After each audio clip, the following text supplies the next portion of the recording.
Seguimos con el repaso del caso Margarita, de la segunda parte del módulo de suplementación y fitoterapia, y estábamos hablando de esos micronutrientes que no podían faltar para que Margarita se pudiera quedar embarazada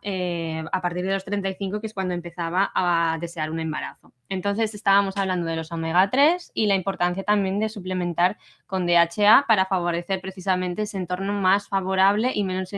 inflamatorio y que pueda haber ese embarazo. Entonces también con María repasamos otros micronutrientes relevantes en la alimentación y que ya veréis que luego es interesante tenerlos en suplementación, como puede ser el hierro, los folatos, que obviamente todo el mundo sabe de la importancia del ácido fólico en el embarazo, la colina, que es algo que, como nos decía María, hace un tiempo no se tenía tan en cuenta en la mayoría de suplementos que se comercializaban para mujeres embarazadas, no lo llevaban y entonces se tenía que suplementar porque tiene una importancia muy elevada. Vitaminas antioxidantes por excelencia, como la vitamina E, el zinc y el selenio, que están presentes en algún tipo de mariscos y, pues, por ejemplo, sepias y demás. Y bueno, que todo esto ayuda, pues, precisamente a que una vez empiece ese embarazo, pues se haya todo el proceso durante todas las fases de gestación correctamente. Entonces, bueno, hablamos también de, y esto con María lo que hicimos es repasar precisamente que cada uno de estos elementos que hemos dicho, qué importancia tenían, cómo se tienen que presentar, en qué forma y demás, incluso también de qué fuentes de la alimentación se pueden obtener. Por ejemplo, en el tema del hierro hemo, las funciones importantísimas, cómo se tienen que combinar además con otros micronutrientes o que incluso algunos de estos alimentos no solamente van a hacer un aporte de hierro, que es lo que estamos buscando, sino que muchas veces también pues, nos aportan otros micronutrientes muy interesantes, como puede ser la vitamina B12, el zinc o, por ejemplo, precisamente las proteínas, ¿vale? Yo creo que tenemos todos claros que el déficit de hierro es problemático y más si se está buscando un embarazo, pero bueno, que también se puede detectar y se tiene que revisar como un parámetro más para poder decidir si se puede iniciar o no un proceso de búsqueda de embarazo o incluso en el caso de que no sea Margarita y sea otra paciente que al final tiene que recurrir a ayudas para esa fertilidad o incluso una in vitro y demás, esperar a momentos de implantación cuando estén los parámetros relacionados, por ejemplo, con el hierro de una forma óptima. Entonces, a veces es un mensaje que es a Margarita decirle, oye, pues vamos a mirar cómo está el tema del hierro, si además nos estás diciendo que estás cansada y demás, pues a lo mejor hay algún tipo de déficit, ¿vale? Que ya sabéis que esto es lo más frecuente de síntoma y se tiene que mirar. También hablamos de los folatos y el ácido fólico y entonces también la importancia de esos procesos a nivel durante la gestación, que ya creo que los conocemos todos, pero es más importante también entender que no todo el ácido fólico es igual y en qué forma se tiene que encontrar.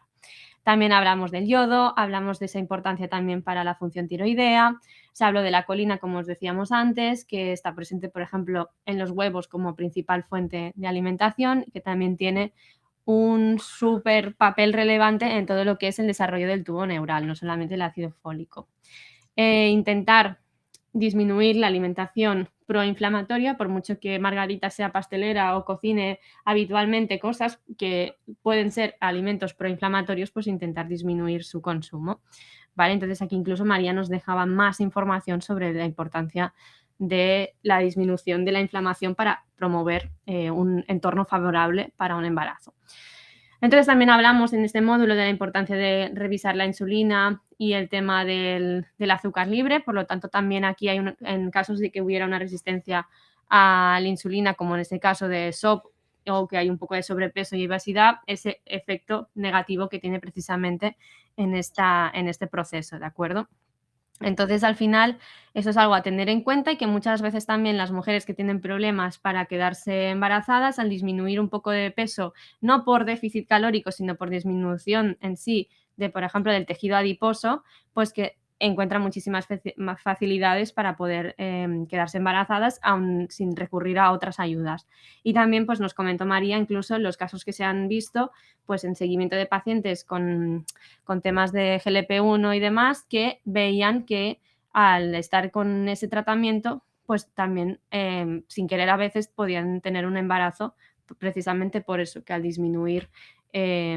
el sobrepeso, pues era muchísimo más fácil. Entonces, al final el mensaje es, Margarita, tienes que cuidarte porque ese Michelin ya no es un tema estético, es que actúa como un órgano endocrino que te está disminuyendo las posibilidades de tener un embarazo.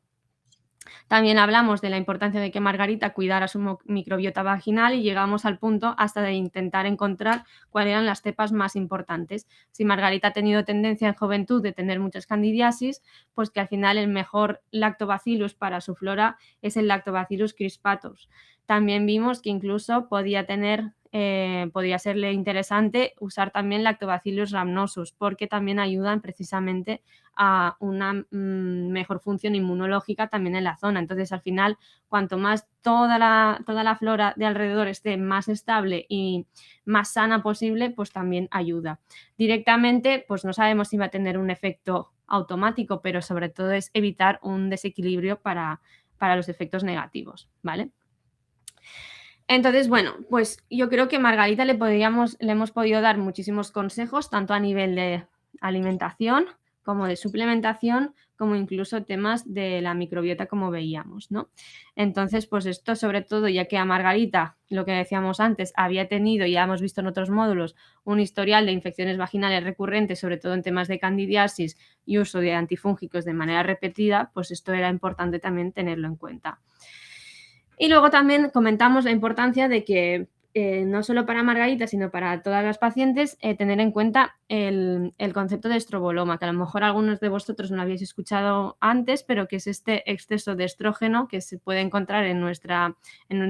intestino y puede ser reabsorbido, y entonces también tiene un efecto negativo, ¿de acuerdo? Sobre todo si Margarita en algún momento tiene problemas de restreñimiento, que entonces eso también hace que todo el peristaltismo esté mucho más lento, se puede reabsorber más ese estrógeno en sangre y al final tiene efectos negativos también. Entonces, bueno, a nivel de la suplementación, pues como resumen, para poderle decir a ella, pues también nos dejó María diferentes listados como de PAPA. Este sería, por ejemplo, uno de ellos, pues folatos, yodo, hierro, vitamina D, DHA, zinc y selenio como una base.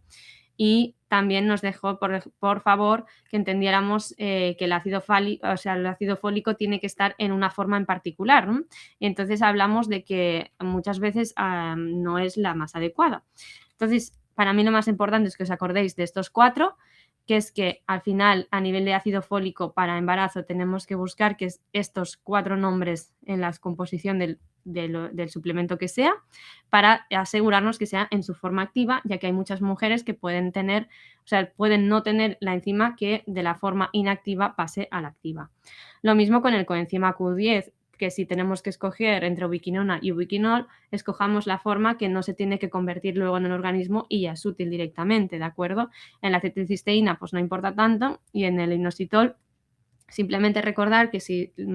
Margarita tuviera que empezar a usarlo, si ya tiene a veces distensión abdominal, al principio de usarlo puede notar que le aumenta esa distensión abdominal, pero que es normal, y luego mejora mucho también, ya que, por ejemplo, en caso de síndrome ovario poliquístico, que ella pues posiblemente a lo mejor lo tiene o tiene sospecha de que lo ha tenido porque ha tenido una resistencia a la insulina, ha tenido acné, bueno, una serie de pistas, pues le puede ayudar, así que es importante, ¿vale?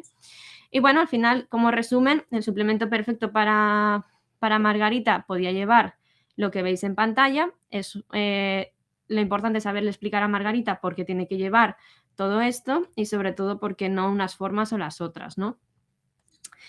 Y nada, con Margarita, en cuanto a la suplementación y demás para buscar el embarazo, yo creo que esto es lo más importante. Luego ya cuando se quedaba embarazada, pues también hicimos un repaso de suplementos o complementos que sí que se le podían dar sin ningún tipo de problema, como por ejemplo era el magnesio, ¿vale? Luego también hablamos del DHA y que si una vez está embarazada Margarita, pues interesante, si se le repite, que pasa a muchas mujeres, pues se le dice que lo ponga en el congelador y se lo tome congelado, porque así de esta forma evita que tenga esta sensación y sobre todo si hay alguna fase del embarazo, pues que tiene más náuseas y demás, ¿vale? Entonces, bueno, pues paso rápido esta parte porque tenía menos que ver en sí con Margarita y más eran recomendaciones y estudios clínicos que María nos compartió sobre cada una de estas recomendaciones y la evidencia que tienen, ¿no? y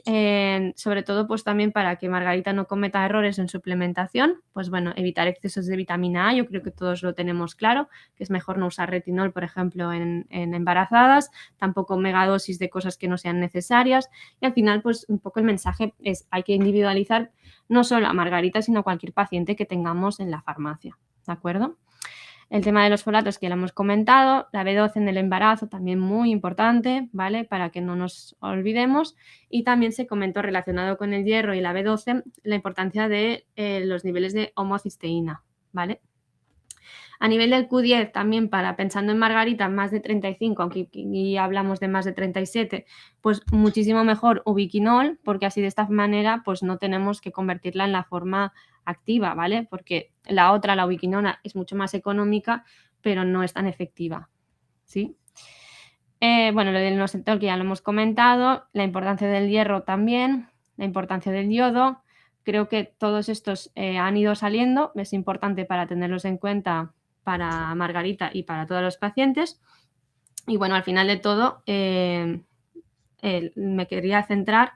en la parte esta, ¿no? En el cuarto trimestre, ya cuando una vez Margarita ha dado a luz y está en el posparto, pues que María nos decía, oye, no le hablemos de posparto, hablemos del cuarto trimestre, porque es verdad que el bebé ya está fuera, pero realmente la relación con la madre y todo lo que está ocurriendo, pues forma parte del mismo proceso y es muy importante. Entonces aquí si Margarita siente, pues las primeras semanas después de dar a luz, una serie de llantos incontrolables o muy frecuentes, podría ser perfectamente normal y estamos ante un episodio de baby blues que simplemente tiene, bueno, simplemente y con todo lo que conlleva, ¿no? Pero que es algo normal dentro de todo el proceso hormonal y fisiológico que está pasando. Ahora, si hablamos de una depresión postparto, es algo que ya tiene que diagnosticar un especialista, ¿de acuerdo?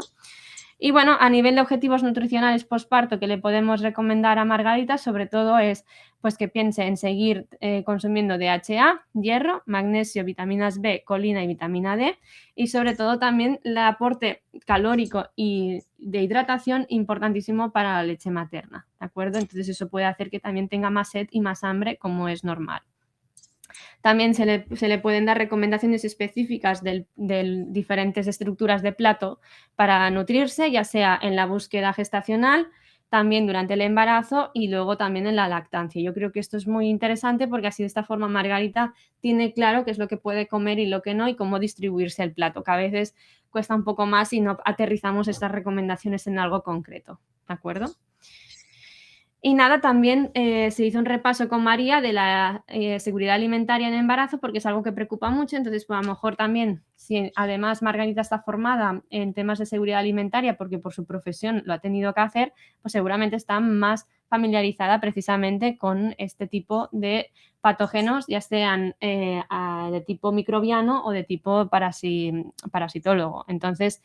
los más habituales que se tienen en cuenta pues son la listeria, el toxoplasma, anisakis y salmonella. Y entonces, aunque Margarita seguro que ya los conoce, pues también importante el por qué hay que vigilar precisamente en el embarazo, sobre todo si le ha costado un poco pues conseguir ese embarazo. Y bueno,